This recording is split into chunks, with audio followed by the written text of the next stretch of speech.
हाँ जी, सत श्री अकाल दोस्तों, मैं तुहाडा अपना बाबा बेली।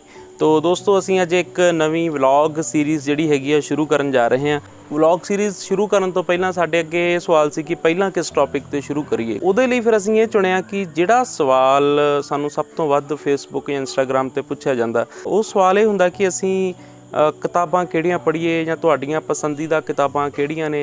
ਤਾਂ बड़ा औखा हुंदा है सवाल ਦਾ जवाब देना। एक बारी तो मैं पिछे जो स्टोरी भी पाई सी कि जिहड़ा किताब पढ़ना हुंदा ना ये इश्क करन वांग हुंदा।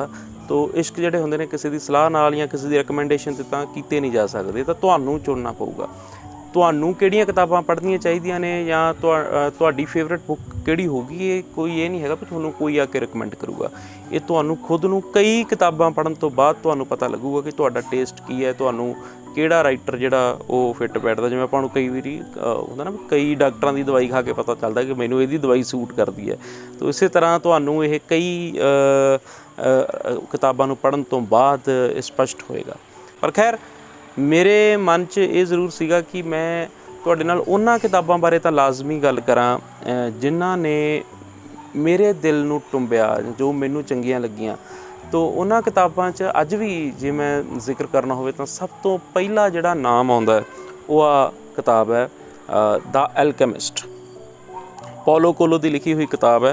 ये जिहड़ी किताब है बहुत मशहूर है, बेस्ट सैलर है और दुनिया की तकरीबन हरेक भाषा दे विच इहदा अनुवाद हो चुक्या। हालांकि ये जिहड़ी अंग्रेज़ी दे विच भी ये बेसिकली स्पैनिश च लिखी गई सी और अंग्रेज़ी दे विच भी ये अनुवाद होके आई है। पर पंजाबी दे विच भी अनुवाद दा अवेलेबल आ। पर मैं तुहानूं सुजैसट करूँ कि तुसीं ओरिजिनल अंग्रेज़ी की किताब दा एल्केमिस्ट पढ़ो। बहुत ही सरल भाषा दे विच लिखी हुई किताब है। तुसीं एक हिंदी फिल्म का एक डायलॉग सुनिया होना कि जब भी आप किसी चीज़ को शिद्दत से चाहें तो सारी कायनात उसको मिलाने में आपका साथ देने लग जाती है। तो वो जिहड़ा डायलॉग सीगा वो बेसिकली इस किताब दे विचों चक्किया होया सी। जिहड़े तां लोग ऑलरेडी किताबां दी दुनिया नाल जुड़े हुए ने, किताबां पढ़दे आ, वो पौलो कोलो ते इस किताब बारे ऑलरेडी वाकफ होणगे। तो मेरा ये व्लॉग बेसिकली उन्हां वास्ते जिन्हां ने अजे पढ़ना शुरू करना है, जिन्हां वास्ते ये नाम नवां है पौलो कोलो ते पहली वारी जिन्हां ने सुना। 2014-15 की गल है शायद। तो मेरे फेसबुक फ्रेंड सीगे अमन गिल जी, उन्होंने इस राइटर बारे मैनूं दस्सिया।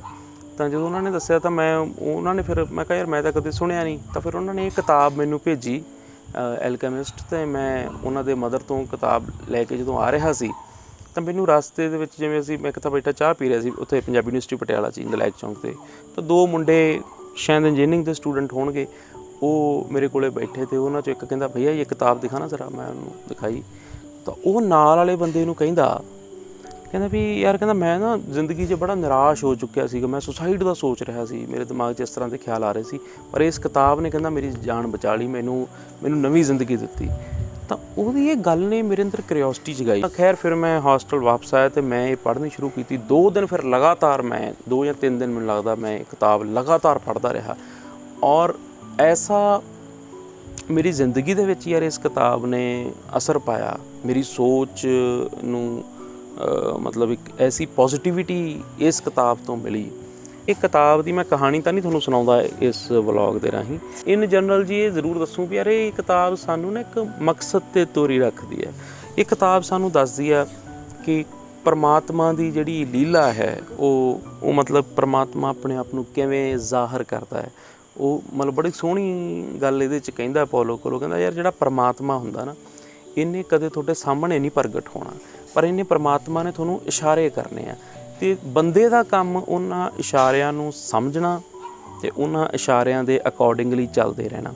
ये किताब तुहानूं सफ़रां दी मौज बारे दसदी है। थोड़ी जिंदगी का एक मकसद होना चाहिए तो उस मकसद नूं अचीव करने वास्ते जदों तुसीं तुरोंगे ना तो अपने आप ही तुहाडे रस्ते बनते जाणगे। जिहड़े भी बंदे किसी भी खेत्र दे विच संघर्ष कर रहे हैं, चाहे वो कोई अफसरी का टेस्ट पास करना चाहुंदा है, कोई किते मतलब कोई गायकी के खेत्र च संघर्ष कर रहा है, कोई अदाकारी च कर रहा है, कोई चंगा खिडारी बनना चाहुंदा है, कोई राजनीति च संघर्ष कर रहा। जिहड़े लोग संघर्ष कर रहे हैं, संघर्ष के राह ते तुरे हुए हैं, ये किताब उन्हां लोकां लई बहुत ज़्यादा सहाई सिद्ध हो सकती है। क्योंकि संघर्ष के दौरान अक्सर कई पड़ाव इदां दे आउंदे आ जदों ਤੁਹਾਨੂੰ लगता ਹੁੰਦਾ भी यार हुण भी छड्ड देना चाहिए, हुण तां बहुत हो गया, भी कुछ बनता रहा नहीं, कुछ मिल जिहड़ी चीज़ चाहुंदे हो मिल तां रही नहीं।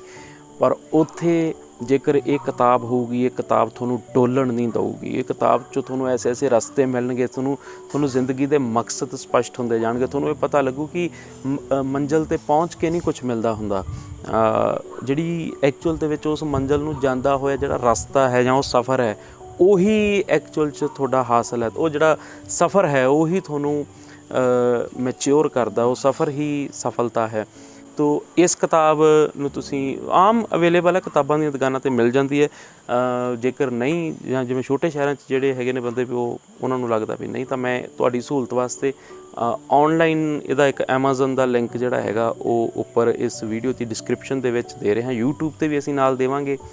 ਉਸ ਔਨਲਾਈਨ ਲਿੰਕ ਰਾਹੀਂ ਤੁਸੀਂ ਇਸ ਕਿਤਾਬ ਨੂੰ ਔਡਰ ਕਰ ਸਕਦੇ ਹੋ।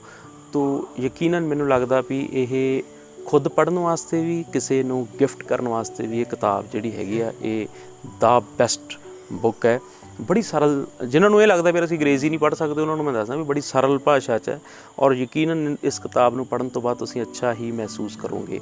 ਤਾਂ ਮੇਰੀ ਤੁਹਾਨੂੰ ਅਪੀਲ ਹੈ, ਜਿਹੜੇ ਵੀ ਬੰਦੇ ਇਸ ਵਲੌਗ ਨੂੰ ਪੜ੍ਹਨ ਤੋਂ ਬਾਅਦ ਇਸ ਕਿਤਾਬ ਨੂੰ ਔਡਰ ਕਰਨਗੇ ਅਤੇ ਇਸ ਕਿਤਾਬ ਨੂੰ ਪੜ੍ਹਨਗੇ, ਉਹ ਪਲੀਜ਼ ਇਸ ਵਲੌਗ ਜਦੋਂ ਕਿਤਾਬ ਤੁਹਾਡੀ ਕੰਪਲੀਟ ਹੋ ਗਈ ਤਾਂ ਉਹ ਆਪਣੇ ਤਜਰਬੇ ਜਿਹੜੇ ਨੇ ਉਹ ਇਸ ਵਲੌਗ ਦੇ ਵਿੱਚ ਥੱਲੇ ਕਮੈਂਟਸ ਦੇ ਵਿੱਚ ਜ਼ਰੂਰ ਸਾਂਝੇ ਕਰਿਓ। ਮੇਰਾ ਐਕਚੁਅਲੀ ਪੜ੍ਹਨ ਦਾ ਇਹ ਨਾ ਇੱਕ ਇਹ ਵੀ ਫੰਡਾ ਹੁੰਦਾ, ਮੈਂ ਕੁਝ ਬਹੁਤਾ ਸਿਧਾਂਤਕ ਹੋਣ ਵਾਸਤੇ ਜਾਂ ਆਪਦੇ ਆਪ ਨੂੰ ਥਿਓਰਟੀਕਲੀ ਕਲੀਅਰ ਕਰਨ ਵਾਸਤੇ, ਜਾਂ ਕੋਈ ਕੱਲ੍ਹ ਨੂੰ ਇਹ ਵੀ ਹਾਂ ਵੀ ਕਿਤੇ 4 ਭਾਰੇ ਭਰਕਮ ਸ਼ਬਦ ਮੈਂ ਬੋਲ ਸਕਾਂ, ਮੈਂ ਉਸ ਮਕਸਦ ਨਾਲ ਨਹੀਂ ਪੜ੍ਹਦਾ। ਮੇਰਾ ਮਕਸਦ ਇਹ ਹੁੰਦਾ ਵੀ ਮੈਨੂੰ ਇੱਕ ਤਾਂ ਆਪ ਨੂੰ ਆਨੰਦ ਆਉਣਾ ਚਾਹੀਦਾ, ਤਾਂ ਮੇਰੀ ਸੋਚ ਨੂੰ ਕਿਤਾਬ ਜਗਾਉਂਦੀ ਹੋਵੇ। ਜੇਕਰ ਕੋਈ ਕਿਤਾਬ ਜਿਹੜੀ ਉਹ ਮੇਰੇ ਆਈਡੀਆਜ਼ ਨੂੰ ਨਹੀਂ ਜਗਾ ਰਹੀ, ਉਸ ਕਿਤਾਬ ਨੂੰ ਪੜ੍ਹਨ ਤੋਂ ਬਾਅਦ ਵੀ ਜੇਕਰ ਮੈਂ ਉਹੋ ਜਿਹਾ ਹੀ ਹਾਂ ਤਾਂ ਮੇਰੀ ਜ਼ਿੰਦਗੀ 'ਚ ਕੋਈ ਪੋਜ਼ੀਟਿਵ ਤਬਦੀਲੀ ਨਹੀਂ ਆ ਰਹੀ, ਤਾਂ ਮੈਂ ਉਹਨੂੰ ਫਿਰ ਮੈਨੂੰ ਲੱਗ ਹੁੰਦਾ ਵੀ ਯਾਰ ਵੀ ਇਹ ਕਿਤਾਬ ਆਪਣੇ ਲਈ ਹੈ ਨਹੀਂ। ਪਰ ਇਹ ਕਿਤਾਬ ਕਿਉਂਕਿ ਮੇਰੀ ਜ਼ਿੰਦਗੀ ਬਦਲੀ, ਇਸ ਕਰਕੇ ਮੈਨੂੰ ਇਹ ਲੱਗਦਾ ਵੀ ਤੁਹਾਡੇ ਵੀ ਬਹੁਤ ਸਾਰੇ ਸੱਜਣਾ ਮਿੱਤਰਾਂ ਦੀ ਜ਼ਿੰਦਗੀ ਦੇ ਵਿੱਚ ਇੱਕ ਪੋਜ਼ੀਟਿਵ ਰੋਲ ਪਲੇ ਕਰ ਸਕਦੀ ਹੈ। ਤੋ ਇਹਦੇ ਨਾਲ ਹੀ ਮੈਂ ਤੁਹਾਡੇ ਤੋਂ ਆਗਿਆ ਮੰਗਦਾ। ਧੰਨਵਾਦ।